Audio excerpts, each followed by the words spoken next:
Well, welcome everybody.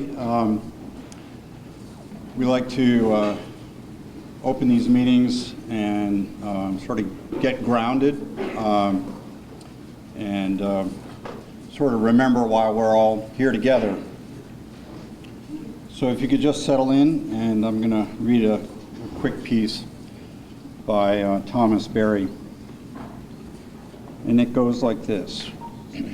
We might summarize our present human situation by the simple statement that in the 20th century, the glory of the human has become the desolation of the earth. And now the desolation of the earth is becoming the destiny of the human.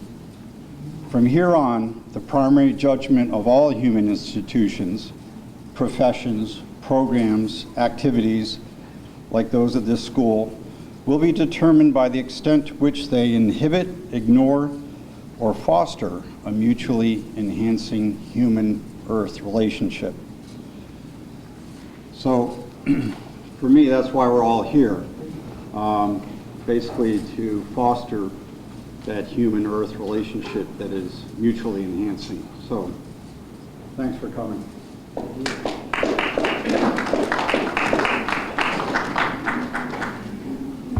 Here's the is this okay if I just stand here like that? Okay. Here's the format for this evening. The first 50 minutes or so are going to be devoted to schools and to talking about how we can get the word out about living sustainably so that phrase, sustainable living, becomes something that everybody knows about. Today I was talking with a woman who just had no clue about the connection between the snow and climate. None. And so we have quite a bit of work to do, and it is very exciting to me to have this combination of students and adults here. So for the next 50 minutes or so, I'd like each school to take a moment to tell us what they are doing. If you're just starting, tell us how you're getting started. Tell us what your goals are, anything that you've accomplished that you're proud of. When that school is talking, if all of you would come up here, and then maybe however you want to do to say what you're doing. And I'm going to just do it in alphabetical order since I have a list that goes alphabetically, which means that the first school is from Braintree. So Robert, do you want to come up? Sure. Where are we going? Up near the microphone. Are there any other students from Braintree?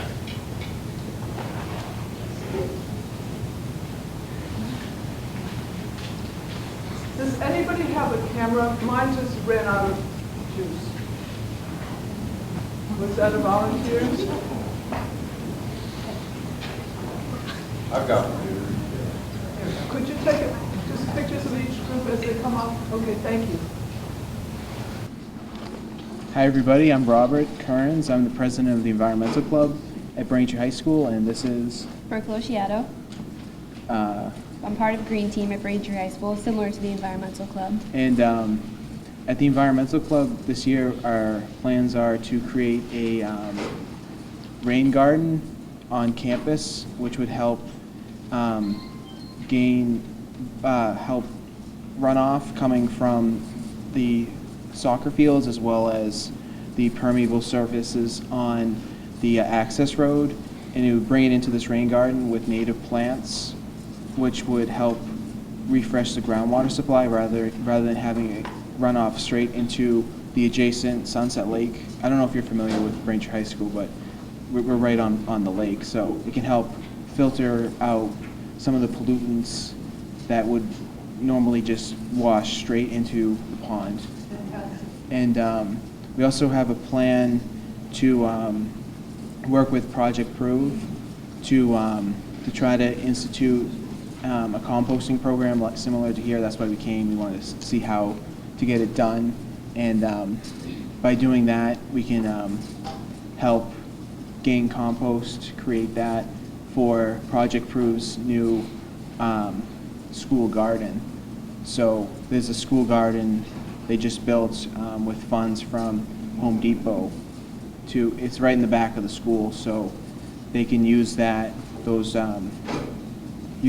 compost to help put it in the garden, and then they can use the plants from the garden to help with the cooking program in Project Prove, as well as if we have any extra, we can bring that into the cafeteria. Could I ask you, how did your group get started? Were any of you around at the beginning of it? Well, I was, some of the advisors in the school, like one of the housemaster's came to me and a few other student council members and asked us to start the green team because they wanted to get recycling every week just to be bigger and to get more students involved. So that's basically how I joined green team. I wasn't really into any like environmental things before they asked me to join it, and that's what sparked my interest. And that's, Rob and I are friends, we're in a couple classes together, so we've kind of just been talking about stuff together with our two clubs. Do you have a teacher who meets with you regularly? Yes, yeah. Okay, great. And that is? Miss Shankman and Mr. Weigel and who's the other? Miss O'Brien. Yeah. Maybe you could send me their names later. Okay, yeah. That'd be great. Do any of you want to add something to that? Wanna say What your you like names? about what you're doing? I'm also part of environmental club with Robert, and my name's Vivian. In a big voice. And my name's Vivian. Okay, thank you. Hi, my name is Angier Zhao, and I've been in this environmental club for 2 years. I started in junior, and I started liking it. So I'm currently a senior now, and I just hope that I just try to work with the community more with environment, and try to spread the word later, or try to see some progress. Great, okay. As loud as you can make it. Hello, I'm Tony Nguyen. I'm fairly new to the environmental club. I've joined only recently, so I'm still new to the club. I heard of some of their ideas. I joined because I really want to help the community. I want to volunteer, help out the community. I'm not really good at planning things, but I want to give my efforts into bettering our community. Fantastic. Thank you so much. Thank you.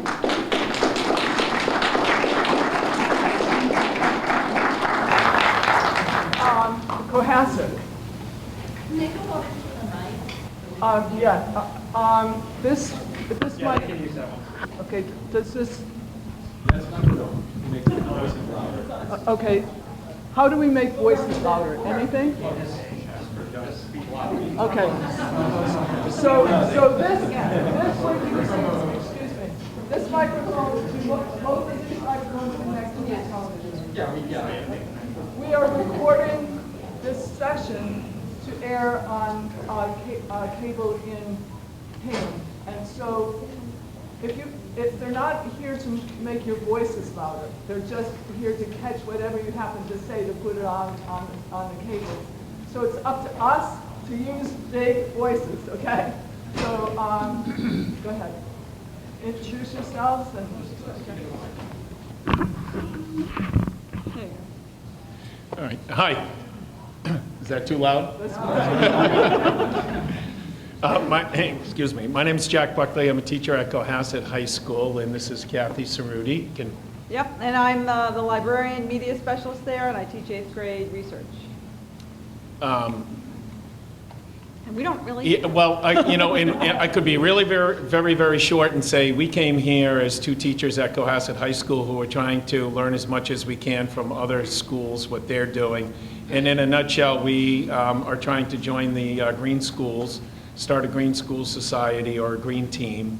And we've been meeting with the administration. And we came really to listen to lots of ideas. There are some things going on in Cohasset that we're sort of all trying to pull together. And we've worked with Janice and John at Holly Hill Farm, and lots of different things going on. We have a program in town called the Center for Student Coastal Research, and for probably the last 10 years or so, we've been getting students involved in doing coastal environmental research projects. But we really haven't had any official green team at the school, and we haven't officially been able to accomplish some of the things, unofficially, we haven't been able to accomplish some of the things that lots of the students who we've met tonight at Hingham and in other schools, we haven't been able to do that. So we're really trying to kickstart things at Cohasset. Fantastic, thank you.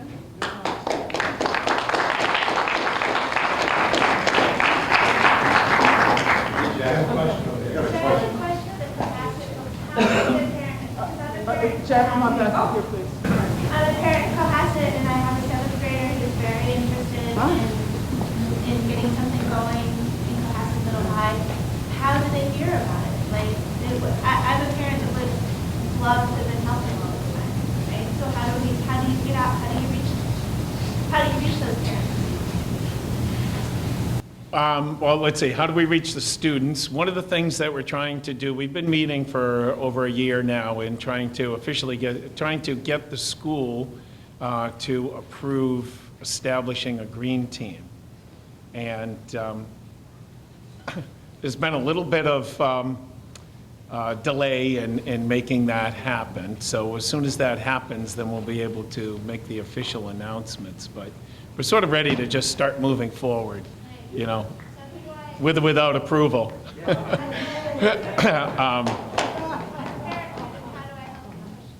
Well, let's just talk after. Yeah.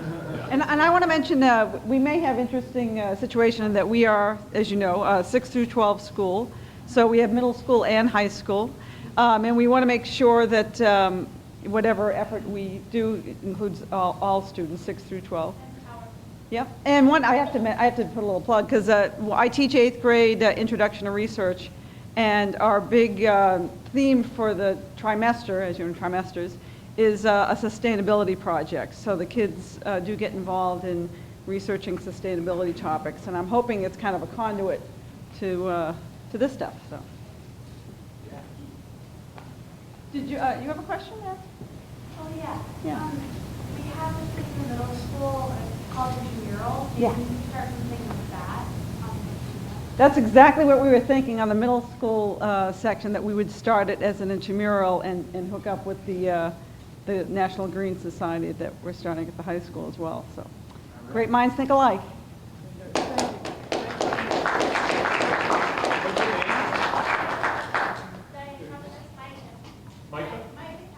Micah, you're now the president.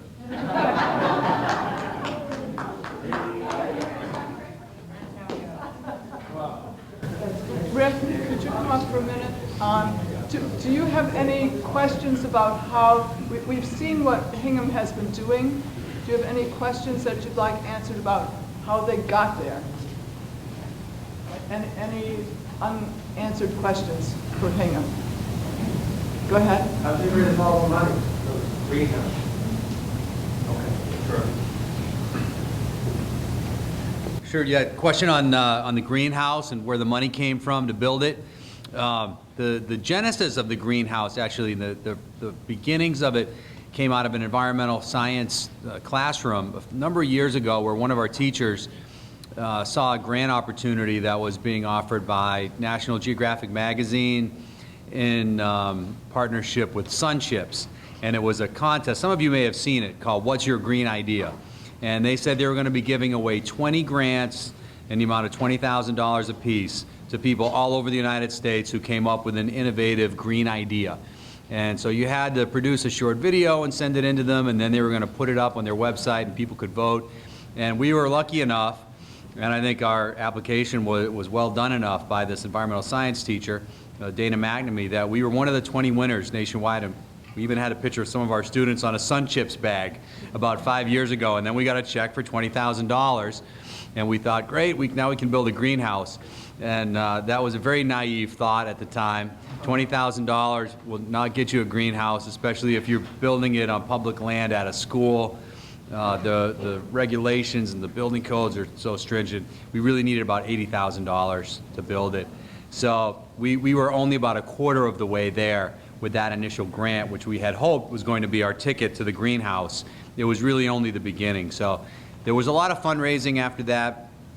Much of it was kind of sweat equity by our students, student council members and green team members who did a lot of creative projects, my favorite of which was the so-called Bulb Squad, where they went out planting bulbs in people's yards. You know, X number of bulbs for $20, X number for, you know, for more money or what have you. So a lot of money was raised that way, and then there were also some very generous larger donations that came from members of the community, and in a couple of cases parents who just said, we really want this to happen at your school, and so here's a bunch of money to help make that happen. And so by about a year and a half ago, we had met our fundraising goal, and then just had to meet the rest of the goals of trying to overcome the obstacles of the building codes, but got there last year, and it's open as of the start of this school year, and hopefully a bright future ahead for that greenhouse. So, yeah, you're welcome. Yeah. Was CPC funding sought at all, or used at all for that? It was not. Yeah, not sure whether that we, you know, might have been a good fit. I really don't know. Yeah, it was not pursued to my knowledge at all. It was just those other avenues. Yeah. Are there operating costs now that this thing is built, and if so, do you have to raise money, or how do you get the money? Yeah, I think there's always going to be some ongoing costs for the sustainability of something like that, even just the basic infrastructure of the electricity, and it is heated. Now, obviously, you know, in a winter like the one we're having now, we've needed quite a bit of heat in there to keep those plants going. So there'll always be some basic infrastructure costs, but those are just being met through the regular operating budget of the school now. It's overcome, you know, in that way. So no additional fundraising for that. But, you know, the greenhouse has been one of the few green team initiatives, and we've had so many of them, that has cost much money, and that was a very costly item. Most of the other things have actually been cost savings, right? Green team initiatives that either reduce waste or reduce paper use or reduce energy use. For the most part, I think our green team has, over the last 7 years that it's been here, has saved the district quite a bit of money. Even though we are kind of putting this one ongoing cost, I think the long-term benefit for that is going to be great of having the greenhouse. Are you tracking those savings to prove it to people later on, or give people like us that are as far along as you some ammunition to try to get something like this? We should probably do a better job of publishing it. You know, I think we are keeping track of a lot of it for our own purposes, and you know, I gave the example to one of the groups earlier that we were really keeping track of how much one of our dumpsters was filling up, to give one example, because we've made composting and recycling a major focus for us. And we were noticing just anecdotally that one of the dumpsters out back was not nearly as full as it used to be out behind the cafeteria. And so when we started monitoring that more closely and checking it every Monday, Wednesday, and Friday, the days that it got picked up, and we were noticing that, well, one of them is barely full anymore, and we could show to our business director that we really think we don't need to get these picked up as often, or maybe we can get rid of one. The decision was made just a few months ago to get rid of one of our 6-yard dumpsters and you know, change it over to a recycling container instead. And that has been a sizable savings.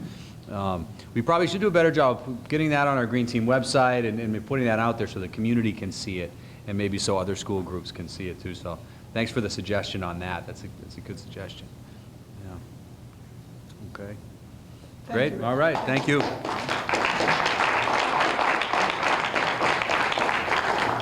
Could I just have any students from Hingham who are in here? You didn't have a chance to stand up, so if you could just stand up right now. I don't know if you're still here. Do we still have Hingham students here? We still have Leah and Theo. All good. Theo's still here. Okay, great. Okay,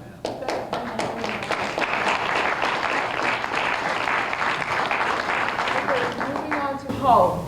There's a bunch of you. Can you come on up?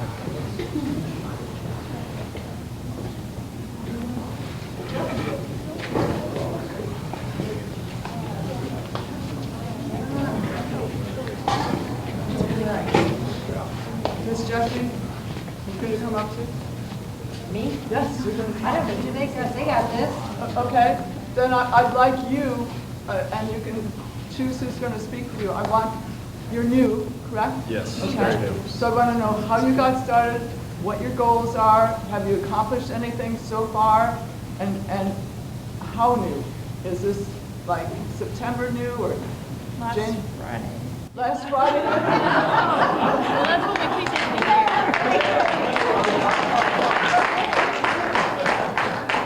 You're Composting started. Yeah, composting last started. Friday, but the green team started a little while ago. Okay, so what happened last Friday? Kickoff day. For Composting. Tell us about it.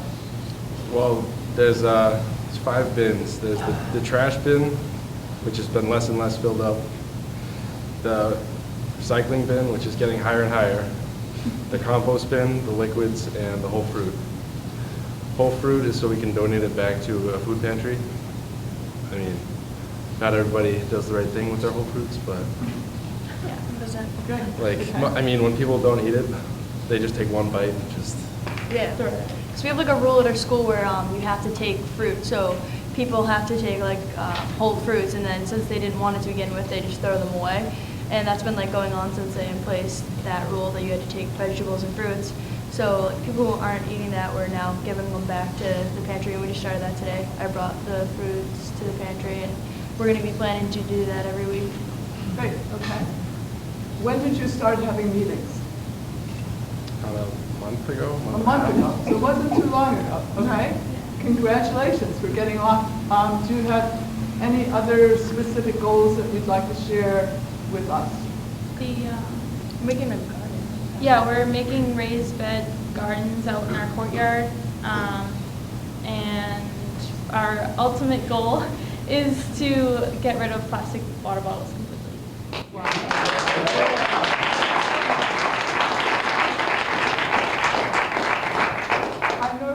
Hingham's hydration station out here. Do you have something you want to say about that? Or Nancy, do you know about it? If you have information about it, come on up so you can share it with you. I used to live in Hull, but now come on up, Nancy, up near the microphone, please.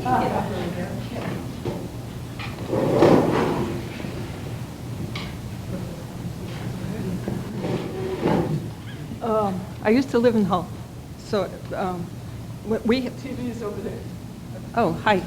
We started paper recycling. I'm just wondering if that's still continuing. And we also started textile recycling. So all of you towns can do both at your wherever. Each school had a bin for paper. There's some changes going on that we're grappling with at the moment. Yeah, the textile is good though. Okay. You still have that, right? Yes. And you do have a big center section in your high school. Is that being used? That's where we're going to put the gardens. Yeah. Oh, good. Okay. I used to work on it. So I thought you were going to talk about water. No? Water? Could somebody from Hingham talk about your hydration station? Thanks. Thank you. Thank you. Just hanging out. Okay, so at our high school, we have 3 hydration stations. We have one that was put in like 5 years ago, and then we just got a new one that was put in 2 years ago, and so they're all scattered throughout the school. And since we've done it, we've noticed a big increase. Like there are lines for all the hydration stations for kids that are filling up their water bottles, and there's a counter on our newest one. And just that one alone has had 40,000 refills in 2 years, which is pretty crazy if you think about it.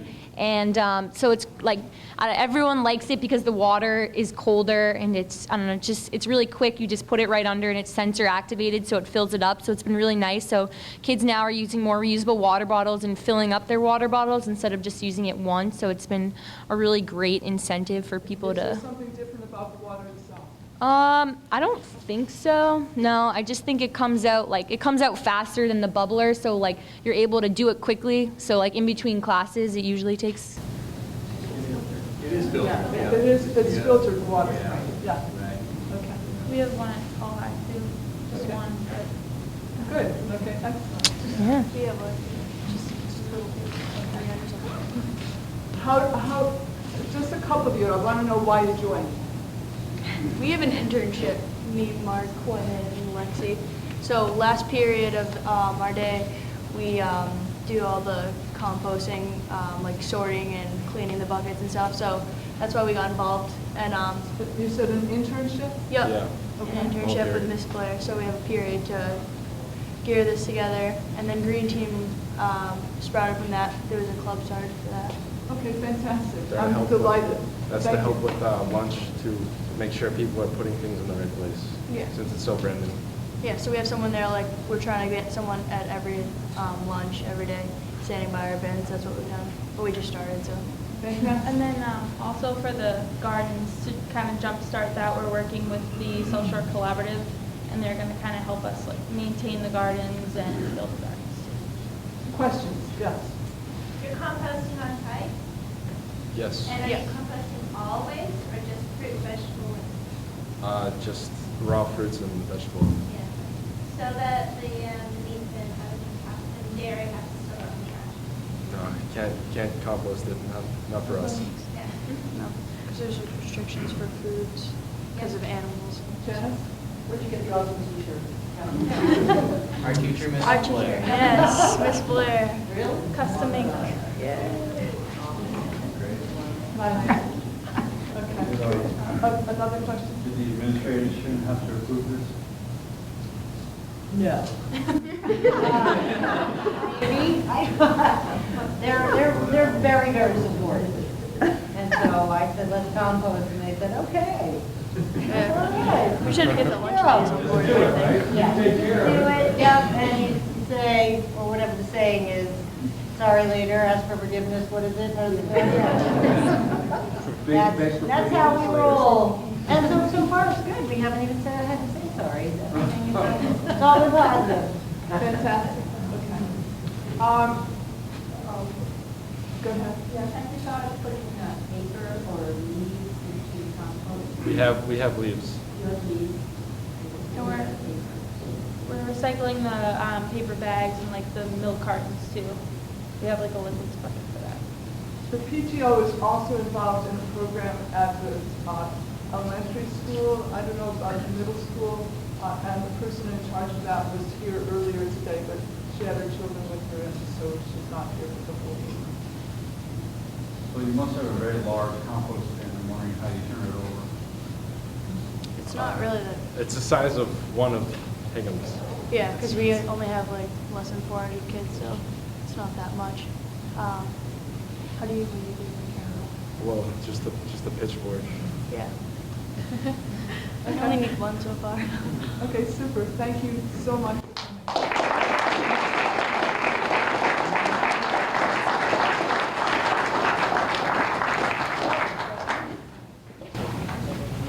Kingston Sacred Heart was going to be here, but with the switch of the date, they couldn't make it. We have Milton High School here.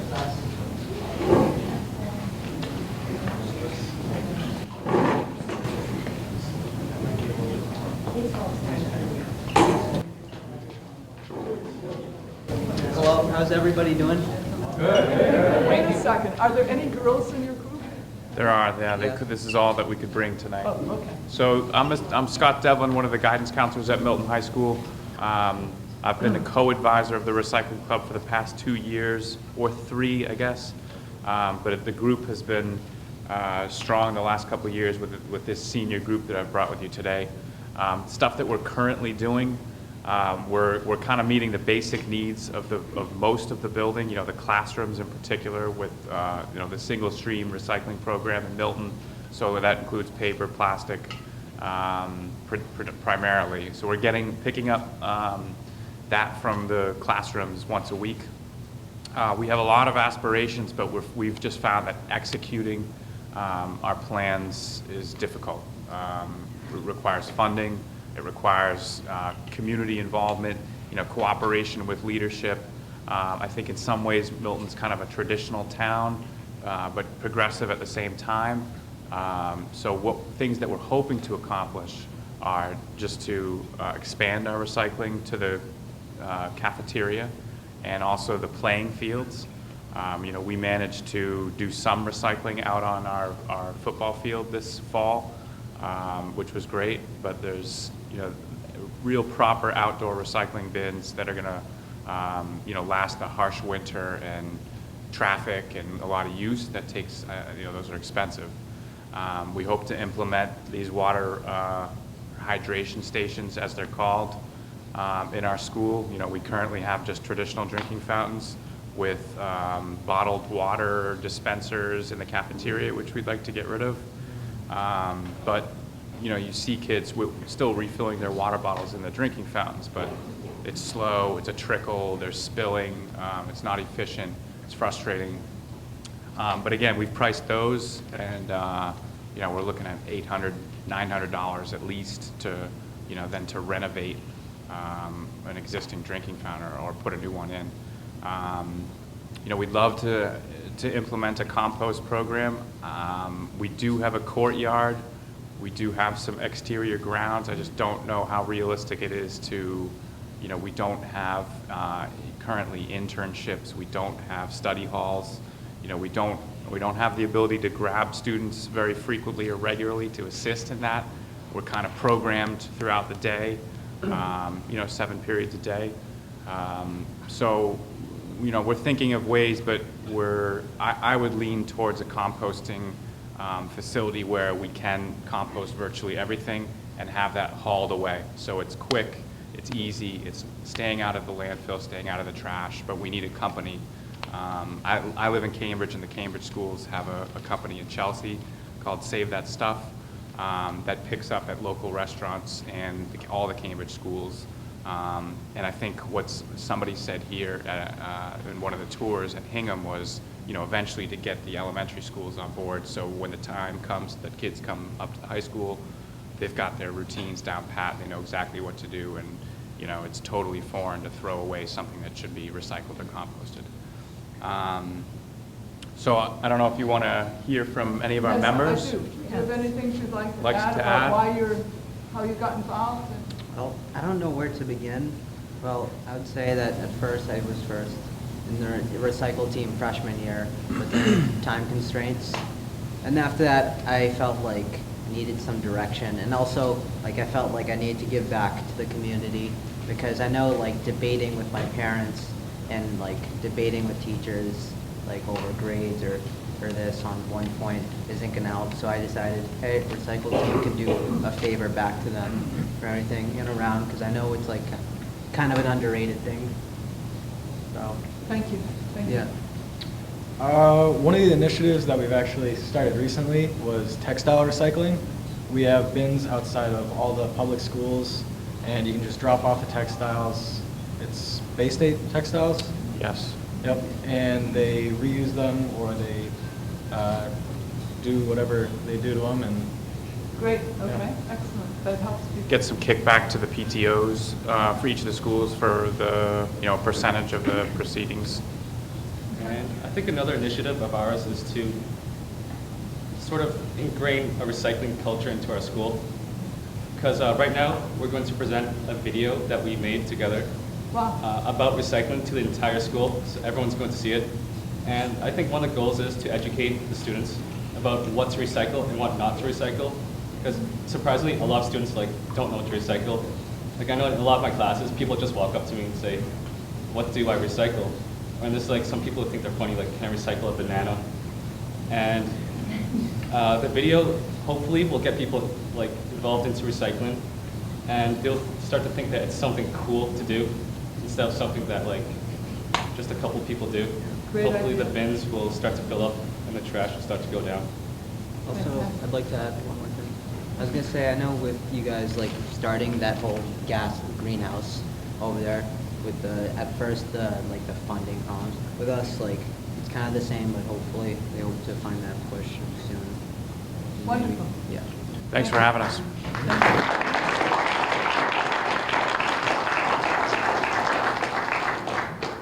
Okay, Quincy. Oh, wait a sec, the question. Go ahead. Please, yes.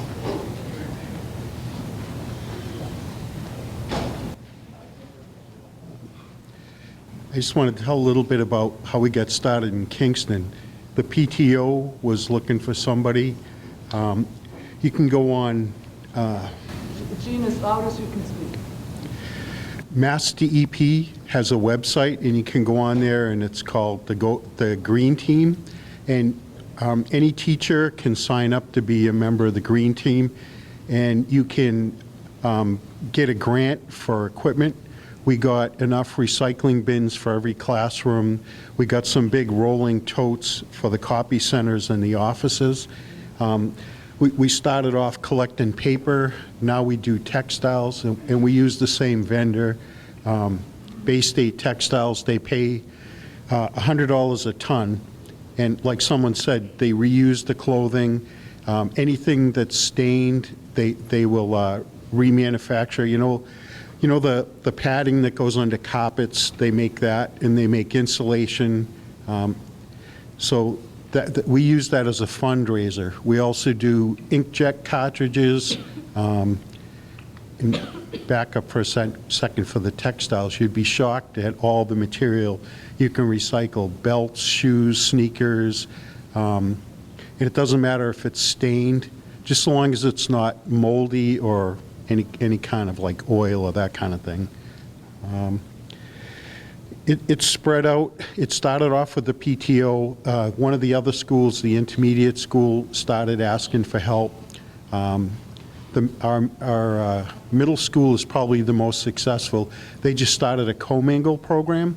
So how we convinced the administration to make the transition was we called it a pilot program, and we had our vendor, which is Republic, bring an extra commingle bin. So the material, as it got redirected from the trash to the commingle, it was on an on-call basis. So it cost us $75 to empty the trash and $25 to empty the commingle container. And what's important is getting the custodians on board and the students. It's spreading throughout our whole school system, which is awesome. The high school is kind of like the last big tackle. It's a regional school, so it's huge, and that's what's taken most of the time to transition. Trying to think. With organic stuff, I'm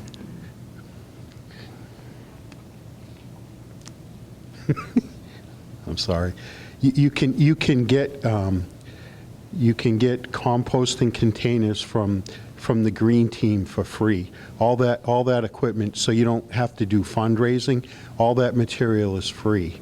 And Ann McGovern, she's a waste reduction coordinator for Mass DEP, and she knows everything there is to know about. She's a scientific person. She knows everything there is to know about composting. And if you reach out to her, she will come to your school and help you. What's the other thing I want to say? Questions about Kingston? Sorry? Well, Mass DEP has two components. They have something called a municipal area coordinator, area MAC. There's ones for different, I think for the South Shore, her name is Janine Delaney, and she'll come and she'll help you with things like getting grants from Mass DEP. Once a year they have a grant funding thing, and I applied last year for $30,000 for a school. You can do teacher stipends, you can do material, educational material. So it's a pretty comprehensive program, but it's a lot of work to write the grant. And Ann McGovern, her specific component is mostly is composting, organic waste. Did you get that grant? No. Missed it by that. Actually, I think we copied Hingham's. We got a copy of Hingham's grant and tweaked it a little bit and just filled in Kingston where it said it. So, maybe I need to put a little more effort into it, but it was worth a shot. Any other? So much. We're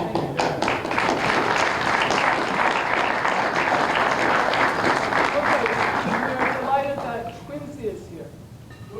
Come on up.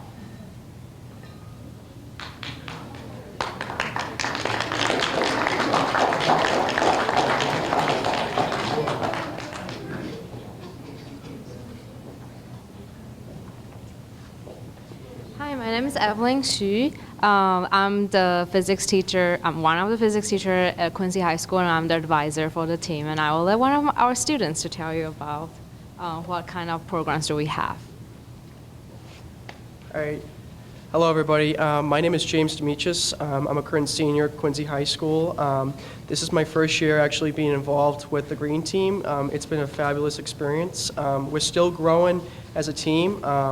We're still developing the different programs that we want to implement at our school. I just want to quickly go over, though, what makes our high school green. Was it last year we won the Green Ribbon Award, or was it? 13. Oh. In 2013, our school actually was awarded the National Green Ribbon Award. Our school is a fairly new school, but it was built to be a green school. We have a fully functional solar farm on our roof. We have a small but functional greenhouse on our 3rd floor. It's not as big as this school's, but it is slow going.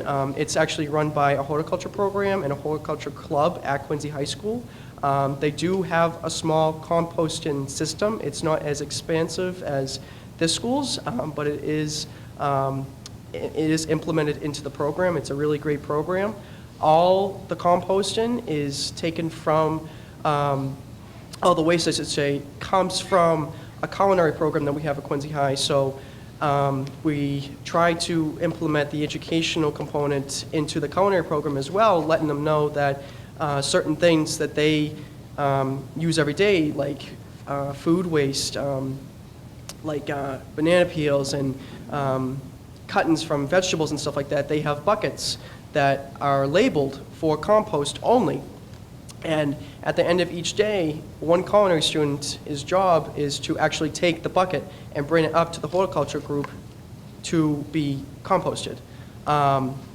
Another nice feature of our school is we have a recycling program that was started by a man that I thought was supposed to be here tonight, but he had some other family commitment. His name is Richard Leonard, or Dick Leonard. He is actually a member of the Quincy Climate Action Network. I know there are some members in this room today. I want them to come up at some point and talk about what they do in Quincy, just to kind of talk about how Quincy as a whole is changing. But as far as our green team goes, it was started last year by Ms. Shu, like she said. The funds were actually, that go into this program were raised by our plan department member, Susan Creed. This was kind of her vision to make this group a success. It's slow going, like I said. Our initial plan for this year was to do a Green Apple Day service.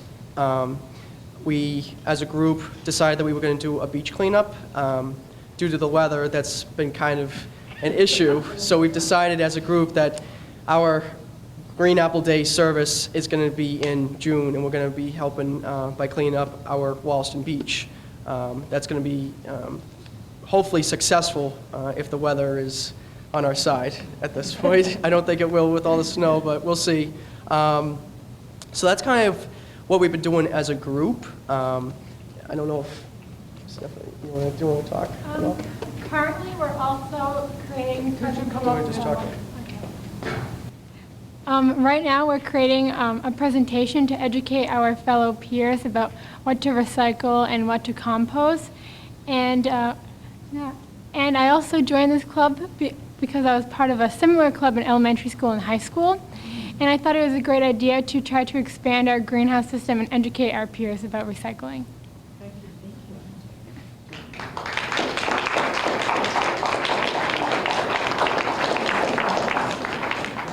Okay, last, we're going to have the South Shore Christian Academy.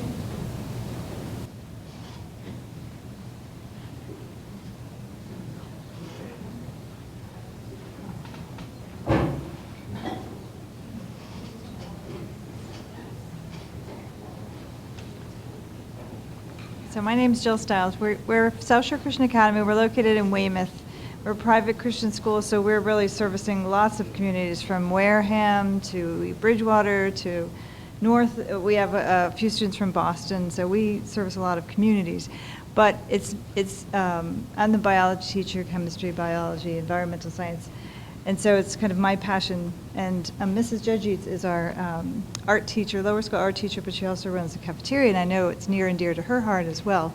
So I invited her to team up with me. But we're kind of like Cohasset. We're just here to kind of gather information. I've been talking with Judith and other agencies like the Green Team and one other one. We want to get our textile box. I have someone coming in the spring to get that set up for us. But we're really here just to network and see what we can learn from you guys. And some of our goals is one of my goals is to expand recycling. We do paper and cardboard, but we want to expand that to glass and metal and plastic. And gardening, when I went to the National Science Teachers Association in Boston, there were a lot of outdoor green classrooms, and I'd love to create a space where, you know, we could not only grow things, but even like the literature teacher can bring her class out and read poetry out there or something like that. I thought that was really cool. So that's what we're here for. Fantastic. I'd like to just hear why you're doing it, okay? From the students, from the teachers? Well, actually, part of being an art teacher, I also oversee the lunchroom. Can you come up so we can get your words down more easily? But part of being a resourceful art teacher, I also oversee the lunchroom. We're a very small school, so I make sure I recruit people to always recycle, you know, to always to manage and be a good steward of the things that we have been given, and that there is a responsibility because it's your inheritance. So this is Allegra Jiu-Jitsu, my daughter, so this is a lifestyle in our home. And we extend it to the school. This is Patrick and Chris, and they help me recycle. We have bins, you know, they're out carting them to my car, recycling. You know, we have a cardboard bin, so they're always carting things out there. And it's a small enough school so that it could be a part of our culture of knowing that this is the right thing to do, and this is what we want our kids to do. I'd like to hear at least one sentence from each of you why you're here, okay? Why you're doing this, okay? Come on up. My name's Patrick, like Mr. G's told you, and I was just here because one reason she recruited me, and then obviously, and another, it was a great experience learning because I had no idea, I was just helping her, but now this, like the tour of how schools and people giving their own presentation of how they recycle their own schools, it was just a good experience learning and what can we do for our school as well. Great, okay. Something to add? Either of you? Okay, I don't want to put you on the spot. Thank you so much.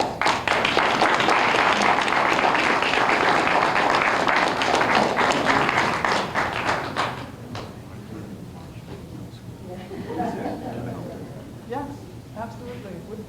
Somebody I missed? No, that's okay. I'm a newbie. Okay, fantastic. Come on up. We're delighted to have you here. Thank you. Marshfield Middle School, correct? Furnace Brook Middle School, right? Furnace Marshfield. Brook. Fantastic. Hi, my name is Ed Boudreau, and I'm the science coordinator at Furnace Brook. We're a 6 through 8 middle school, about 1,300 kids in Marshfield. Over the last couple of years, recycling has taken a big role. We're doing a lot of what you guys are doing with the single stream, collecting from the classrooms, all kinds of things like that. As a science coordinator, I have a lot of influence on that, so I've been able to create a couple of ideas over the past few years that have really helped us out town-wise. I created a program called the Community Service Learning Program, in which students perform a community service project somewhere in the town in their 8th grade year. In the past, we've done work at Wrexham Beach, where we've replaced hurricane fence and plant beach grass and clean litter and debris. And every year the kids get in the newspaper and the Mariner, and it's a really kind of cool thing. Over the past 2 years, with Ben and some other members of our state government, and some group of panels, teachers, college professors, we created a climate symposium where we present to 8th graders issues on Earth's climate, obviously. Last year's main concern was sea level rise and coastal impact and things like that. And a lot of it came out of student interest based on, believe it or not, insurance premiums. You know, being a seaside community, that was a big touchstone in homes. This year, our symposium has broadened a little bit. We're still going to have a climate impact piece, but we're taking on the sustainability role too, and we're bringing in a piece on freshwater issues and also some work on air issues and atmospheric problems. So the idea is education, basically. I wrote down in my notes, because I'm a consummate scribbler, that it's about the culture and it's about starting early, and creating that learning culture. I'm interested in the format for the symposium. Is this something you do on a weekend, an evening? No, it's done as a day? full school day, total science immersion for all 8th graders. They're broken up into different groups where they're going to be learning about imaginary seaside communities with issues like their own, so they can propose solutions. They're learning a little bit about climate science, what's causing the issues behind this. So the idea is, again, to get them to be thinking about it as well, and then maybe some of the decisions they make in the high school, whether they join green teams or whether they join, Key Club or anything like that, but getting involved is really important. We've also instituted a program in Marshfield called, excuse me, One Book, One School, in which we select a book. Our literary committee selects a book, and then that book becomes the theme for the year. Last year was a book called Wonder. I don't know if any of you have ever read it, but it's about kindness and tolerance. So last year's topic was kindness and tolerance. This year we read A Long Walk to Water, about the Sudanese Civil War and the issues behind fresh water in Africa. And we're currently working to raise money for wells in Sudan and things like that. But having water as the main issue this year, as the main thought, has had a great impact on water bottle reduction, use of more personal water bottles, more discussion about the use of water, not just here, but worldwide. We have posted all over the school all these little water-shaped droplets with water information, just about how we use so much in flushing our toilet, and how we could save more water. And the whole school is plastered with them, so you can't go anywhere without seeing them. And it was a really important message, and it's made a big difference. So just small things. I'm really impressed by what all the high schools that came before me are doing, because all these little tiny things are just making a difference. And I wasn't going to speak, but Ben kind of convinced me.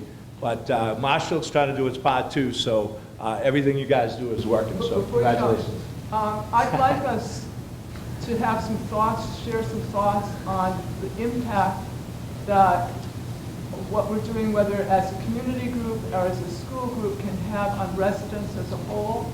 So you talked a little bit about getting the word out into the community. Can you talk about that at all? You mean for our individual programs? The symposium? Well, the symposium was actually directed by our Coastal Advisory Committee, which had some informational meetings, mostly about FEMA rulings and the issues for the coastal community. So we kind of piggybacked right on that with the idea that this really needed to be brought to the forefront as an educational piece. One of our curriculum units in 8th grade is changing Earth and human impact on Earth. So it was right up that alley that we went, and we went full tilt. The symposium itself was not open to the public. Actually, one part of it was. The early morning piece in the auditorium, we had some public, mainly parents of kids that came. But the afternoon was strictly student-driven, and student work on climate issues was last year's topic. Do you have any sense of the impact that the things happening in the school having to do with sustainable living are having in the community? Well, I think it's having a great impact because the kids drive the house. Let's be perfectly honest. If they're recycling, then you're just going, "What a wonderful job you're doing," and you're patting them on the head. So it's getting them started in those elementary years where, like you said, it becomes second nature to look for the recycle bin and not the trash. And your parents are sending you to school with your water bottle for a reason, so fill it and bring it home. And you have to. It's a training. It's a training, and it takes time, but it's a training. And a lot of these kids will probably tell you, all your high school kids, right? Did you recycle in elementary school? Did you do water bottle recycling or anything like that? Nothing like that? Yes and no, I see. No, Okay. some heads up and down. It starts early, and you just have to make it happen. So. So I'd like, one of our goals for Sustainable South Shore is to make that phrase, sustainable living, something that people understand and is part of everyday life. And from my having talked with some people, there are a lot of people out there in the communities that don't know that yet. I'd like to hear just anybody's experience with getting things in the newspaper or on cable or just talking to your parents. I want to hear from you. Any thoughts that you have on this topic of bringing sustainability into your community? Thoughts? Yes. Well, I like the idea. Stand up and speak up, if you would. I like the idea of the one book, one school, and I was going to talk to my English teacher about it. Great. Fantastic. Thank you. Thank you.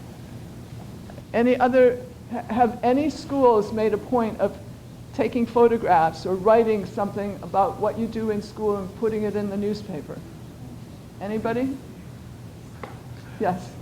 I can speak as a consumer of the local news, and I think that Hingham High School has a student column in the Hingham Journal, and I've seen a lot of students reporting on the green activities at the school. It's been in the local paper quite a bit, so I'm not quite sure how it happens, but it's happening. Do you have any comments on that, Vic? I'd say it's a combination of a regular student column, plus our green team makes a habit of sending a press release on any major thing we do, from our annual teach-in to our compost competitions that we run with our sports teams, to our Green Week and guest speakers. Anytime we do something important, we send it to the local paper with a photograph.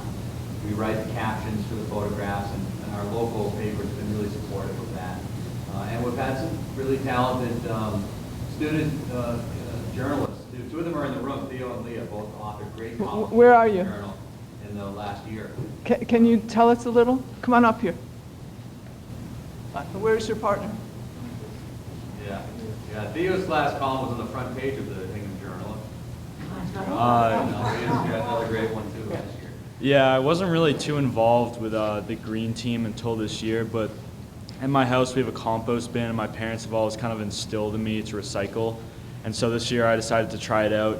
And one of my big pet peeves is when people put because we have bins to recycle paper bags and composting buckets, and it just really annoyed me when people put their their paper bags in the trash or their apple cores in the trash, and there's a bucket right there. So I kind of joined the green team to try and see what I could do, and I told a lot of you about it, the Slash the Trash competition with the sports teams, and I just decided to write an article on that and just educate people about what we're doing. Go ahead. Yeah, my name's Paul Lowenstein. I live in Sharon, and I ran a curriculum for third graders in the Pembroke School in Georgetown about water conservation. It was a 4-part course, and after each class, the kids had a homework assignment. The first assignment was to go home and find their water bill and calculate the gallons per person per day off the water bill. Sent them home with an instruction sheet, and the parents helping the third grade kids. We figured it out. Second assignment, we sent them home with the faucet aerator. It slows down the flow in the bathroom faucet. You don't really need to have a lot of flow in a bathroom faucet, so all you really need is wet. You don't need a lot of flow. So we sent them home with a plastic bag with little graduations on it. So they just pulled it under the faucet for 5 seconds, and then they could tell how many gallons per minute are coming out of that faucet. And then they changed the aerator, put the efficient one on there, and measured again. And then they did the math and figured out, assuming 5 minutes of use per day, how many gallons would that save in a year? It typically came to about 2,000 gallons a year, so it's a lot of water. Third assignment was send them home and they get the family to sign a pledge to reduce their water use by 10%. We assume the typical family uses 70,000 gallons per year. So 10% of that is 7,000 gallons. For every pledge, we counted that as 7,000 gallons saved. We came up with something like 250,000 gallons a year for the third graders at Georgetown. We're actually saving a ton. And then we finished up by making a public service announcement to the local cable TV. The kids learned a water conservation song, and they related their results from these 3 homework assignments on local cable TV. And over a 3-year period, able to reduce the water use, average water use in the town from 70 gallons per person per day to 50 gallons per person. Wow. So that's an example of how a bunch of third graders with a little bit of supervision can change the world.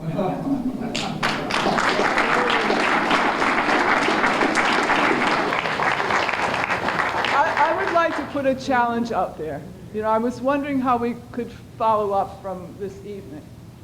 Let's come back a year from now, and I want to hear your stories of the impact that you have in your school and in your community, and see if you can measure, okay? And we'll have more schools involved next year. There are people that I've been in contact who couldn't make it tonight. We'll do our best to find a night that works for everybody, but it's a challenge. I'm putting it out in front of you right now. Can we come back here? Sure. Okay. It seems like. Okay. Okay. And if somebody else, has a big thing going on at their school, we're definitely can move around to different schools too. So how does that sound to you? Sure. Okay. You're in? Yes. Okay. So see if you can measure it like that somehow or another. What impact you're having on recycling for the whole community, or on water, or whatever you happen to choose as your particular topic. Great senior project. Yeah. Just so that you know you have another tool, Dan Brielman, can you come up for a second? Sure. Okay, Dan makes videos. He can explain what you do. Well, first I'd like to thank Judith for organizing this and getting all of you together. I haven't seen this much green since last summer. No, you guys are great, really. I mean, you're inspiring me. I was doing a story the other day, and part of the story was talking about how we're at 400 parts per million of CO2. We're a hair away from 400 parts per million of CO2. We were at 280 at the beginning of the Industrial Revolution. But the reason I'm here is because I thought it was great when Ben gave that quote by Thomas Berry, because I'm reading a book by Thomas Berry right now. And he's awesome. I mean, he's an ecological theologian. And he's talking about the change, the ecology age, the ecological age that's coming. We're at the end of the industrial age, and we're at the beginning of the ecological age. And you know what? His main thing is the story, telling the story. We've got to change our story. And that's what we're all about. My wife and I do a website called e-awakening.com. And we tell the stories about environmental heroes, people who are making this world a better place, like you guys. You all are doing such a great job. I can see so many stories here, so many really great stories. And so, I mean, Mary O'Donnell, you wouldn't know Mary has this fantastic thing going on. Stand up so they can see who you are. Mary. All you have to do is go to my website, and you can see the story about her and everything she's doing. Jean? Oh, wait, 2 wind turbines and a greenhouse.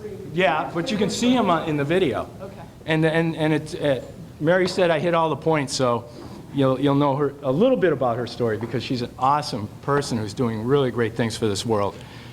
Jean Wyatt, who was up here. Jean, I guess you got to stand up too. No, we already know Jean. But I did a story on Jean. It's called An Ordinary Guy, because all it takes is ordinary people to make a difference. It's fantastic. Oh no, my audience is leaving. Dan, just a second. The point that I want to get across here is Dan's put together packages of his videos, a 25-minute package in a package that can go onto cable TV about local things living sustainably. Yeah. I'd like to get those on TV. Hingham's already doing it. Plymouth and the 4 communities in the Plymouth area are doing it. I'm working to see if we can get it in Hull. Yeah. Go to e-awakening.com. Judith, thank you for keeping me on track.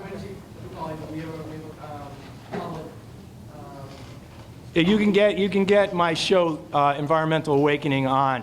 If you, I'll give you a card after, and we can get that.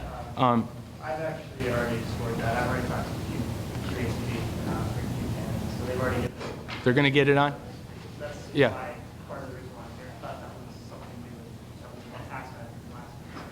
That's fantastic, because we're putting our stories into a half-hour show called Environmental Awakening, and it's available on Teleview Connect, so any cable station can pull it down. It's free service. Okay.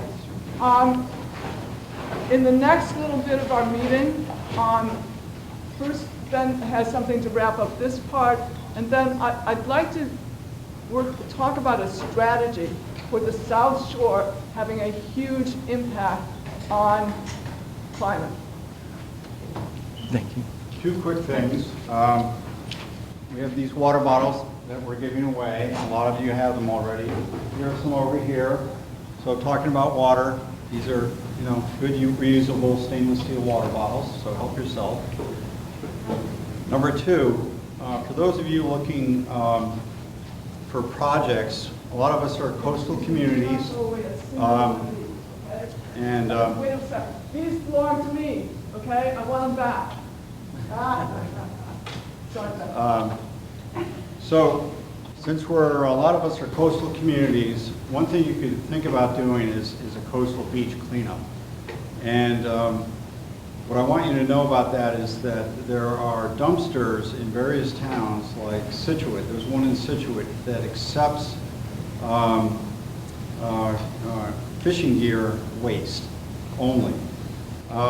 So like trashed, destroyed lobster traps, and there are a lot of them from these storms that we've been having. So if you do a coastal beach cleanup, think about that those dumpsters, and there's Scituate, that's really the closest one, but other communities can use that dumpster. And you can put this stuff in there. However, it's illegal to touch lobster traps that don't belong to you. So you have to coordinate this with your local harbor master.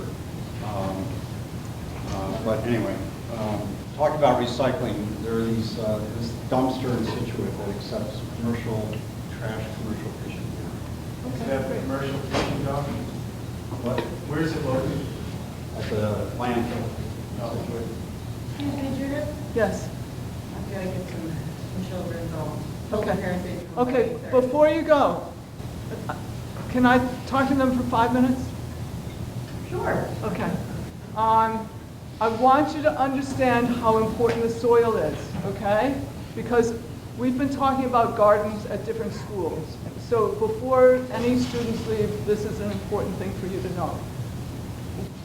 When you talk about climate change, a lot of the discussion is how do you keep carbon dioxide out of the air? Correct? You know what, we should do that now because it's such a positive That's what we're going to do right this second. It's not just what you take out of the air or how much you keep going out into the air, but there's already a lot out there that is going to destroy our environment. We've got to take it back and put it someplace. So that's what we're going to talk about right here. You can't see me behind the podium. Okay, that's Sue Harden, who helped put together a major conference up at Tufts in November. I'm from a group called bioforclimate.org, and I've got cards and I've got some flyers too, but let me just get to the point here about soil.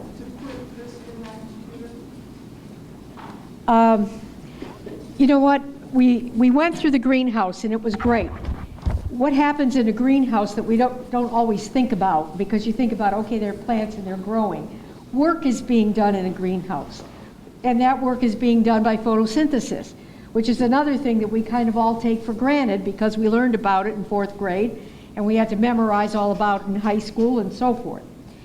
Photosynthesis can move carbon atoms around at a faster and better rate than burning fossil fuels. So photosynthesis is a very important process. The number of carbon atoms in the biosphere, in the atmosphere, in the earth, all told, has not changed. It's a static number. The problem that we're running into is that the location of these atoms. It used to be that a lot of the carbon was sequestered in the soil, which is a very good place for it to be.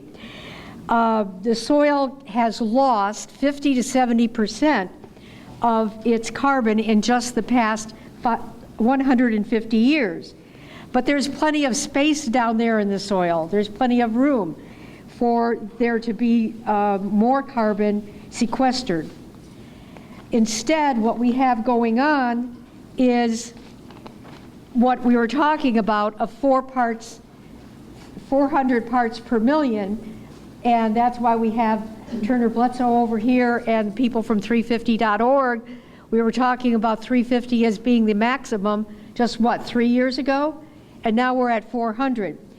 Let's stop and think about that. If you had 1,000 people, that's like trying to find 4 individual people in 1,000. That seems like, what's the big deal? 4 in 1,000? 400 in a million? That's not a lot. Well, apparently it is when you look at the makeup of the atmosphere. And if we can get that carbon into the soil, then we have a solution to it.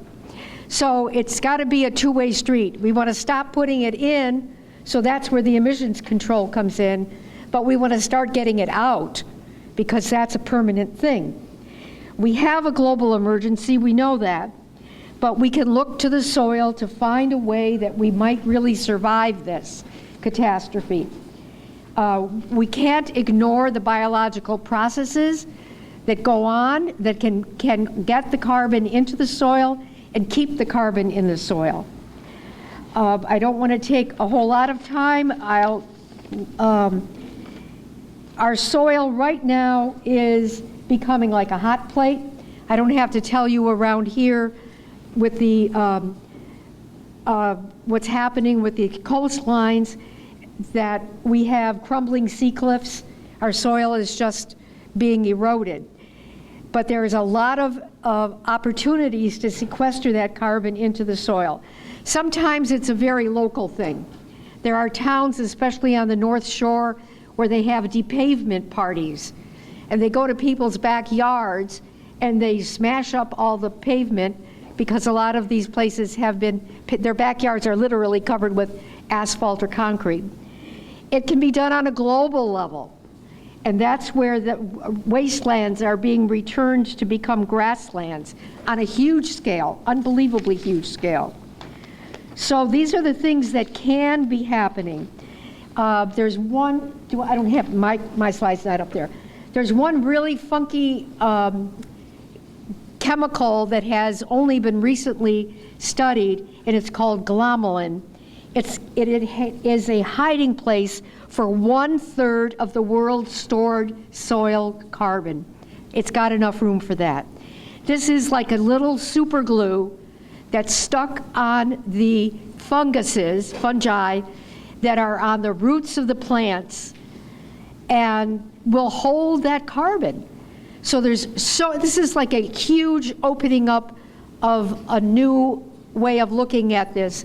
It is so hopeful. Excuse me, Sue? Yeah. We've got an issue with the kids from... Yeah, so I'm just saying, it's hopeful, and so let's go with it, okay? I'd like the kids from college to know that we're about to do an experiment using biochar where you choose something where you're going to grow things. I'll be really quick. Okay, Debbie's going to explain the experiment. She's going to do it in 3 minutes, Well, and then you can go. All right. This is a miracle. This is actually this biochar that was discovered. It's about, it's been around for thousands of years, but it was only recently discovered again about 10 years ago. And basically, I'm going to go really fast. It was discovered in the Amazon. It's called Terra preta by the natives. What they did is it's locking carbon into a permanent state by a special kind of a burning. So it actually takes the carbon out of the carbon cycle and locks it up into this permanent state, and it makes nutrient-poor soil fertile. It's man-made and it's pure carbon. So it has amazing possibilities. It has billions of pores in it. So when they make it, well, I'll show you the next slide. If you put a piece this big in the palm of your hand, all of the pores that are in there will cover the 2 tennis courts, if you can imagine that. And that's a really, really important property, because what it does, biochar fights drought. Now, you probably can't really see it, but this line here is if there's no biochar in the soil, and this is if there is biochar in the soil. And this is, it says here, soil water content was consistently higher with biochar. Biochar fights drought. So it's a miracle in that regard. It also makes soil fertile. They've done experiments all over the world, and this one is done by the Morton Arboretum. That's one of the biggest soil labs in the world. And they look at the difference between the roots of plants grown with biochar. So it's not only fighting drought, it's making the soil better, it's making plants healthier. The plants are actually, they have found, it actually has fighting powdery mildew and all the problems that gardeners have, makes the plants better. But the most important thing is it fights climate change. I mean, this is, and this is the amazing thing, the miracle of biochar.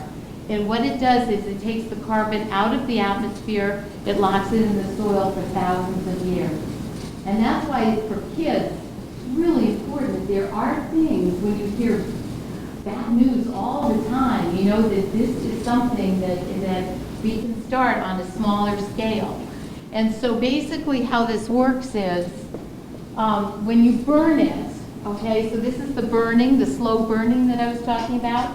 25% goes in and it makes a kind of an energy, and it can actually make heat, and you can actually heat your greenhouse with it if you've got, you know, this stove that cooks. The other goes into the soil, and it's actually, it says here, carbon negative. It actually holds the carbon in for thousands of years. And so this is all now leaving the whole carbon cycle permanently. I mean, it's fantastic. I'm so excited about it. Okay, anyway, that's enough. But you get The bottom line is, Daryl, where are you? Right here. Okay. You want to just come up here so I can... I know everybody wants to go. You have to go. But Daryl... Just look it up. Just look up biochar. Sorry. Before you go, excuse me, listen up. Get back to us if you'd like to be part of this experiment. That's the bottom line, okay? And I'm so glad you came. Thank you, thank you, thank you. Thank you. Okay, excuse me. Just a sec. I have a feeling that we're getting towards the end here. Okay? Yeah. There were some other things that we were going to talk about in terms of climate strategy. I think we'll save them for another meeting. It was important for the kids. We covered the key things. The one thing that I do want to make sure that, Daryl, okay, you're right here. We're looking to find out which communities would like to participate in this process of having side-by-side patches of growing plants with and without biochar. So if you want to get involved in that, you can speak up right this minute, and Daryl will then follow up with you. Todd. I'll get involved. Okay. Todd, can you tell people what you're doing so that people know? Just come on up. So I'm opening Your name a garden first. center. My name's Todd Breitenstein. And where are you from? I live in Scituate. I recently formed a company called The Grateful Garden. It's on Route 53 in Hanover. We're going to be opening in the spring. It's a garden center designed to teach people how to grow vegetables. and it's going to be primarily focusing on vegetable gardening supplies that are sustainable. I'm not going to carry any products that aren't made out of either sustainable products, local lumber, or post-consumer waste like recycled water bottles. I will also have a large garden behind there, and I'd like to volunteer to have a bed with biochar and a bed without biochar to see how it goes, which is why, that's why I put my hand up, because I'm interested. I think it's interesting. I'd like to see if it works. I'm still skeptical, honestly, but you know, it's, you know, I have my favorite soil amendments and things that I really believe in and don't want to go away from, but biochar seems exciting.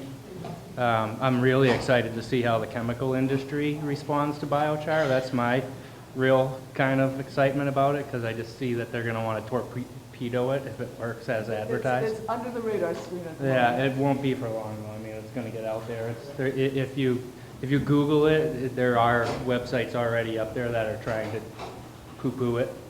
So it's happening. Some institutes of science, peer reviews and stuff like that, where they're like, doesn't work, it's going to be an oxygen sink and all this stuff. But anyway, I'm on board. I want to try it and see how it works. But I'd love to have anybody that wants to be having an interest in composting, learning how to compost, growing food, take gardening classes, buy products that are made from post-consumer waste that are practical and things that you can use, compost tumblers, pots, soil amendments, all that sort of stuff. So thegratefulgarden.biz. There you have it. Okay, do we have other community announcements here? People who want to say what's going on in their community?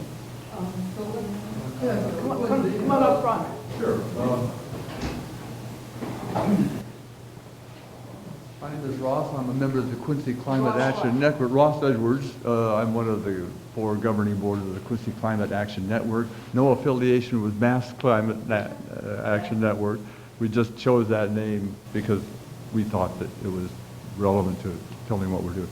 Our big thing right now is the Solarized Massachusetts program, which has been approved for Quincy and 4 other communities in Massachusetts this year. We are actively trying to get our residents and small businesses to buy into solar panels, and we have our chosen installer, Solar Flare, giving a discount to anyone who signs up. So that's our big thing this year. I think I'll just leave it at that. That's our big project. So, Congratulations. thank you.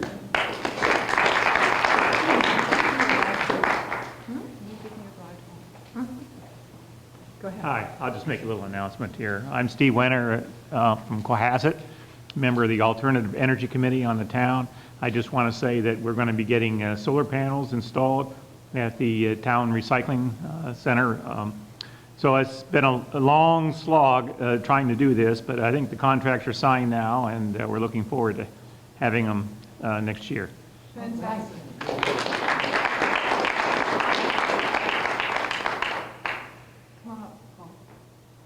Steve, how big an array is that? How many megawatts? I think it's like 1.5 kilowatts. My name is Paul Lauenstein from Sharon. I've been working on a project called the We the People Act. It's a bill that's been filed at Beacon Hill to have Massachusetts call for an amendment convention to amend the Constitution so we can get the money out of politics. Unless we can succeed at that, we will have a great deal of trouble imposing a carbon tax which will provide incentive for more people to do solar panels and alternatives and migrate our society away from fossil fuels. So it's a very important project. I want to share with you that so far 4 states have passed resolutions calling for an amendment convention. They are Vermont, California, Illinois, and on February 23rd, New Jersey just voted, so this is a happening thing. So contact your state representative and senator. Judith has my contact information. If you know of any organizations you think who would like to endorse the bill, it would help us move it through the glacial pace of business on Beacon Hill. and get it done so we don't leave those other 4 states twisting in the wind. After all, Massachusetts is the birthplace of American democracy, so we ought to be able to handle it here. So, thank you.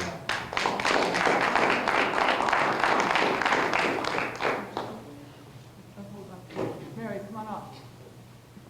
I just want, Mary O'Donnell, I just want to say that I was at a solar convention today, and what the group has decided to do is to file a piece of voter, you know how the voters can take over and change like Proposition 2.5 happened from people like all of us. And what this is going to be called is Take Back Our Power, because we're incensed how NSTAR can stop solar from happening and being there. We had a very successful program in the state. I personally built 10 megawatts of solar on just 2 deals, one in Marshfield and one in Dartmouth, and of course they gutted it. So now you can't do any of the things that we did. So what we want to say is, the first thing, which I think it probably will pass, because I want Tom May to give back to every ratepayer his $50 million bonus. Here's a guy who runs a monopoly and had the chutzpah to get $50 million for the merger, of which part of the deal was we weren't going to get any raised, we're not going to get raised. There was going to be no increases. How do you like that? We've already gone up 30%. So they can spend all the millions fighting it, but I think if you start off the bill by saying, Tom May has to give the ratepayers back his bonus. That should get everyone's attention, and it should be hard for even with all their money to fight that. But then to go on to say that we should have a feed-in tariff. That means that anyone who generates it automatically can sell it to the grid. Why wouldn't you be able to? And it goes on and on and on. So there's a group of us that we're all putting our little wants in. So please, everyone, watch for that, because we're going to need a lot of help with getting a lot of signatures and all that. But I think that that's how this kind of things happens. And thank you, Judith, for this. Thank you, Mary. I'm Turner Bledsoe, co-coordinator. Can you come on up here so we're close to the mic? I'm co-coordinator of 350 Mass South Shore Node. As you know, 350 Massachusetts is fighting the fossil fuel industry. We have a campaign for divestment, which my wife will talk to you about, for divesting from fossil fuels. We have a campaign for starting with a coalition for fair pricing of carbon, which is a fee and rebate carbon tax proposal.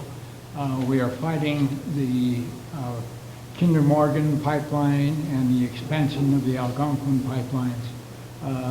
Both of those are trying to head for export facilities, so the Marcellus Shale fracked gas will be exported. We're very concerned that this will put us over the tipping point in terms of emissions, so we're very concerned about that. Joan? The compressor station. Yeah, we're fighting the Algonquin pipeline extension. The most onerous part of it is they're planning to put in a compressor station in Weymouth. So the compressor stations are designed to increase the flow of gas through their expanded pipeline. And they are dangerous because they leak methane, they leak all sorts of toxins that you find in the gas that comes from fracking. And they are a noise hazard and an explosion hazard. So we're very concerned about it.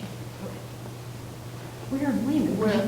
Where in Weymouth? It's on, it's right beside the Fall River Bridge. No way. Yeah. With all of that fuel. Yeah.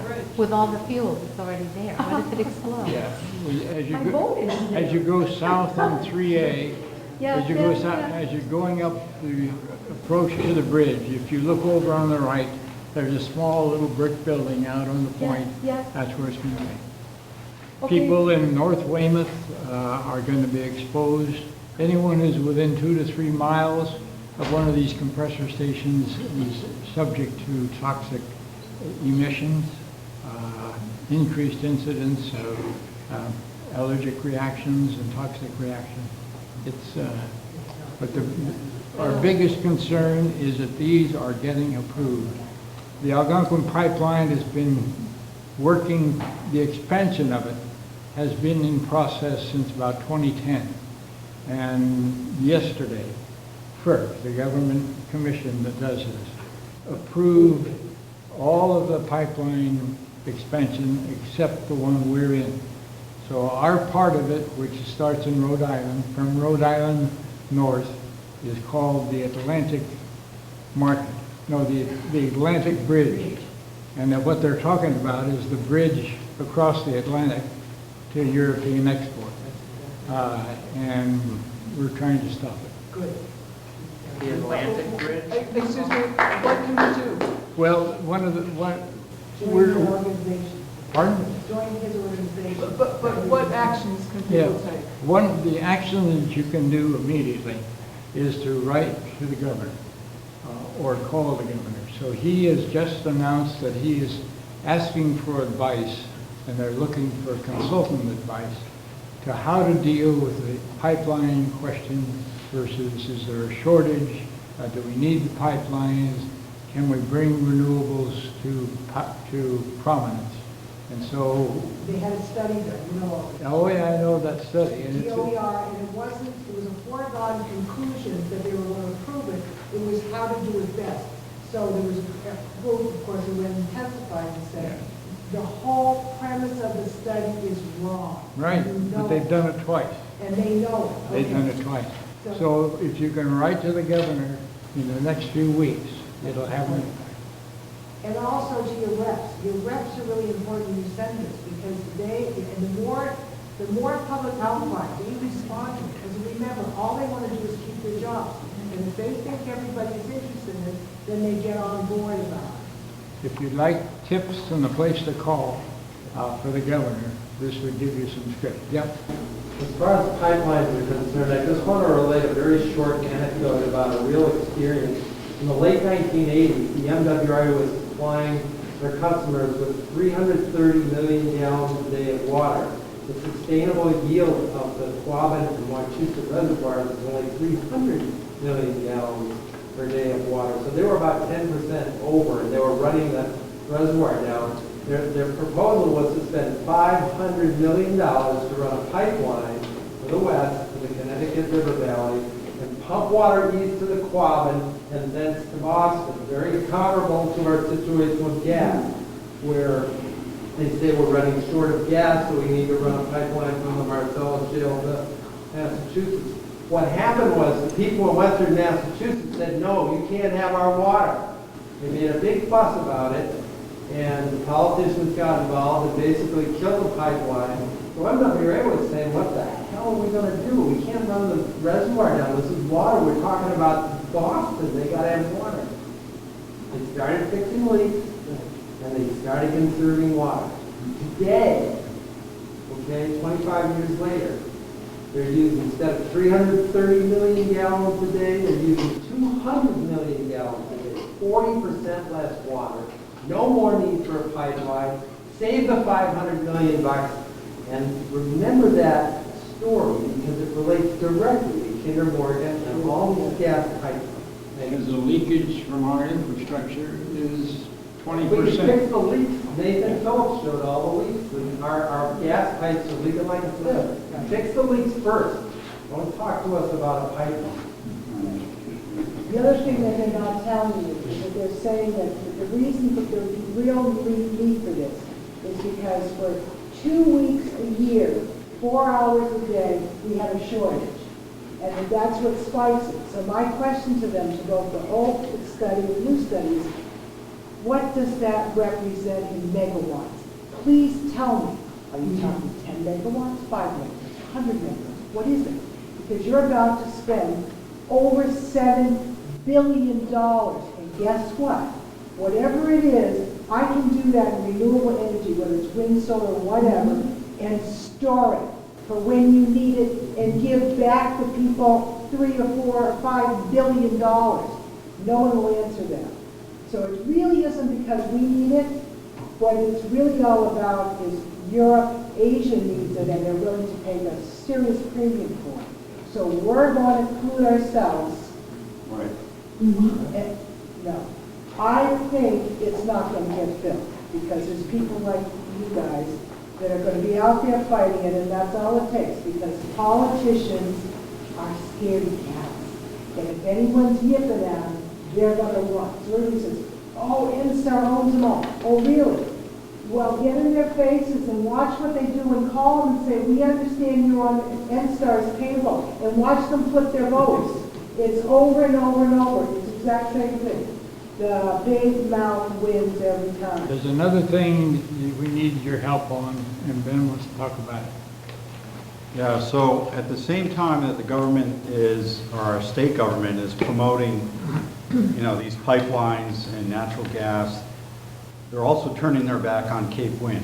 And Cape Wind is very close to not making it, and they need our help now. So there was a rally up on the Boston Common last Saturday. People like us just got together, the 300 of us, and Jim Gordon, the president of Cape Wind, was there addressing us. And he committed to not give up. So they are not going to give up. They've fought, they're in the process of fighting their 26th lawsuit, which is largely funded by the Koch brothers. And what happened was that NSTAR and the two utilities, NSTAR National Grid, reneged on their contract to buy, or at least National Grid reneged on their contract to buy 50% of Cape Wind's energy. Nobody knows why they reneged. Yeah, they said that it expired, and it really, because of force majeure, it was not expired. Right. They jumped on it within minutes. The two of them did, not just, it wasn't just National Grid. Yeah, it was both of them. Into it up to here. So they reneged on it. They basically didn't follow the contract agreement, and they didn't even have the courtesy to call up Jim Gordon and say, this isn't going to work for us. Jim Gordon found out from the Boston Globe. So he's now, trying to hold them to their contract agreement. And 95,000 people like you and us wrote in to Marcy Reed, the president of National Grid, saying that we need Cape Wind. So when you write to Governor Baker about this bad idea of the pipelines, also mention you've got to support Cape Wind. You know how else you can do it? Their biggest complaint is because of their 18 cents, okay, and it does go on. And it is an expensive contract per se, if you want to be anti. On the short term, it's an expensive contract. On the long term, but it's not. Okay, but We're going to get the carbon tax put in. That's important. And it'll be competitive. But also, if anybody has any funds that are interested in doing good, you know how they had those green funds and all those funds. If Baker would put some of the state's retirement funds against it, or would they would take any exposure for it whatsoever, then the cost of money goes way down, and he can lower the price of the contract. The reason why it's so expensive is because he's paying such high interest rates. So there's other ways to go after, well, we should go after it from all ways. But you have to give Jim Gordon a lot of credit because he's out of pocket. I've heard stories from anywhere from originally 20 million to 50 million, okay? And he's not quitting. He's not quitting. No, it's not. So you gotta love a guy like that. I'd like to add one more thing, a technical thing. The design right now for what they're planning to do out with Cape Wind is based on technology that has been around for a while. But right this past October, MHI Vestas, which is a partnership between Mitsubishi and Vestas, Wind tested an 8-megawatt offshore wind turbine in Denmark that can power 7,500 households. It's being You're built. buying this. Just a second.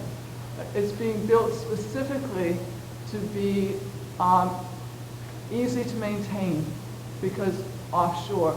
So if Cape Wind proceeds using that technology, the price of the electricity, the price of the project and the price of the electricity will be lower than they had estimated. One more request, Elizabeth Shift. Are there any retirees from the state? We have an important campaign for divestment of the Massachusetts retirement. If you're a teacher or you've worked with the government in Massachusetts at any level, that means you either currently have a pension or are due for a pension, and we'd like to collect your signature calling for divestment from the pension funds. The orange sheets on the table over there. So in other words, they could investigate this. He's good. Yep. Any other communities or people who would like to speak to all of us? Okay. Go ahead. I have a question. I thought there was a pipeline plan for the Quincy to. It's the same pipeline. It's going from Quincy to. Yeah, the pipeline involves a lot of communities, but I think the only one that's getting a compressor station is Weymouth. I think there is a new metering station in West Roxbury. They're doing two things. They're boosting the pressure in the pipeline, and they're enlarging the pipeline. Most of it is on existing right-of-way, so they aren't disturbing a lot of new landowner land. But it does raise the dangers of leakage exposure. And it's right near the House Neck, Germantown section of Right. Quincy. Right across the water from. Yeah. So they'll get all the odors and explosions, blowbacks. Right, just like they did from Procter and Gamble. I mean, I was driving. Like what they got from the P&G plant that's right there across from where this thing's going in. Yeah, I was driving around North Weymouth and it's right across Kings Cove. Okay. There's probably a dozen. We're going into a period where Spectra, the company, is having a series of open houses. And if you're interested, we can show that. There's some coming up events that you might like to know about on Sunday, the 15th. Ben and I are going to a small gathering of green organizations that have been invited to have tables and speak at the First Parish in Plymouth, which goes right back to the Pilgrims that settled here. So if you know, if people in Plymouth or in that area, invite them to go. And on that same day, from 9 a.m. to 6 p.m., there's a major local environmental action conference at Northeast University that's sponsored by Toxic Action Network and Mass Climate Action Network. If you are involved in Sustainable South Shore, you can sign up to go for just $25, even though it's after the early sign-up date. So, and that shows up right when you go to sign up. It's a great set of activities for the day. I'd encourage you to go. Our next sustainable, yes, go ahead. Can I just, the North South River Watershed Association and the Greenscapes program is having a Gardening Green Expo, if you want to touch of spring, March 28th and 29th at Kennedy's Country Gardens, and it's all things organic. So we're going to have a lot of things about soils and bees, and we have speakers and vendors and all kinds of things. So it's Talking about bees, in Milton on March 11th, They have a special program at the library? That's changed. Oh, That's okay. changed, sorry now. It's changed to April 1st. Oh, great, okay. Called Bees, Biochar, and Butterflies. And if any of you can come, it'll be really interesting. We have Bob Wells, Charlotte Trim, Bruce Fulford, who am I missing? Tucker Smith is going to be talking about butterflies. So it'll be a very interesting presentation. What time? 7 o'clock, 7 to 8:30 at Milton Public Library. On April 1st, April Fool's Day, it's not a joke. And please come and join us. And this has been, I don't know, this has been a great evening. The food was amazing. Thank you. And I love to see all of those students here. Everything we're talking about is important. Absolutely everything. There's not one bad idea here. We need to do this. We need to continue to do this. We need to feed one another, help one another. I guess there's an idea that I've had is to really kind of localize it on a community level. You have the politics and you have all the schools and all the infrastructures. Every community is a little different problems, but try to get it in the community and in the schools. I was happy to hear what Milton High School is doing, but the middle school in Milton, they only recycle paper. So it's really, I don't understand these things, but it's basically the administration. So you have to go at the top and you have to feed from the bottom. And I want to talk about the food because at the Bio for Climate conference that was in November at Tufts, which is Sue Harden did a great job there, Bio for Climate conference. Dan Kittredge was talking about growing food and how do you grow the very best food. We all have to eat. And it's a way you treat your soils, you get your soils really healthy, really strong, and you're going to have healthy plants and healthy bees and healthy pollinators and healthy people, healthy environment, because you can sequester, and you can sequester this carbon in the soil. It's very hopeful. It's very hopeful, like Debbie was saying. You can sequester the carbon. It's about hope and health and healing. And if you think about those things, that's what we're all about, I think, and kind of in a different way to put it. But try to do it on your community. You have to do it in the schools and in the administrations and in the government. You have to work all the people. And the idea that we're going to try in Milton is we're going to buy a pallet, 60 bags of biochar from Bob Wells down in the Cape. And we're going to sell it for our cost, about $15 a bag. And just ask people, here, take a bag. This is a 2-year program. 2-year program. Take a bag, plant it next, do a test, do your own, you love your soils, Todd, do your soils there, use the biochar next to it, see what happens. And let's all report, let's document, and let's report that back at the end of the year. Let's get together and eat food from growing in both your control and your biochar. And then next year, Bob says it works better probably the second year. Next year, we'll do the same thing. It's $15 a year, come on, everybody can do that. I bet every community can get 60 people to spend $15, people that grow stuff, and try this out and see how it works. I'm doing a little test at home, and I'm doing a little test at Massport. I don't know, we're going to see. What do we have to lose? Nothing. I mean, I spent $20. $15. But you're not, because it's going to grow. It's not going to kill it. It's all about health. Exactly. So try to do something like that, test it to grow, and do it on a community thing. Because here's what I'm thinking. People in the community that grow things have a lot of power. They grow good food and stuff. And then you get them to believe. And then we do, I don't even know what we do with our, what do you call it, yard waste. I put all mine on my yard, and I keep it in my yard, and I mulch it, compost and everything. I see all my neighbors putting stuff out, and I don't know where it goes. Keep it all in your town. Try to figure out how to keep it in your town, because you're paying for it, have it composted, have the town give it back to you or whatever. Set up programs like that, put it in a warehouse. So at any rate, That's what I have to say. It's a great idea. I really appreciate everybody being here. The students were great. Do you think, I'm thinking about our next meeting, which is going to be end of May, beginning of June.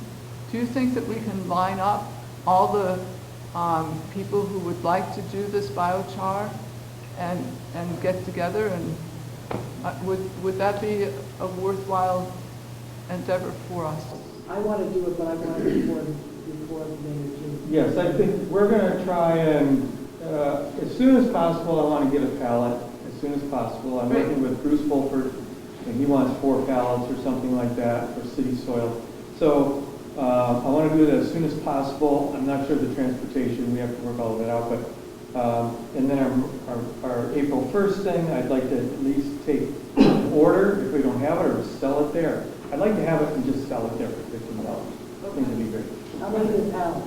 60 bags, 24 bags, they'll do about 50 feet in a bag. So I'd like to buy a whole pallet. A whole pallet, yeah, see what I mean? I mean, it's just, it's $900. You got it. Yeah, okay. I like the pallet too, actually. You like pallet, right, so here we go, anybody who wants a pallet, just here. Can we get a truck? Let's just get a truck. We'll talk about it, we'll talk about it. I was getting my check. Get a rider. Yeah, well, So thank you all, and Judith, thank you very much. I mean, this isn't easy, organized people. It really is, so thanks. It's a great job. You do, Rich.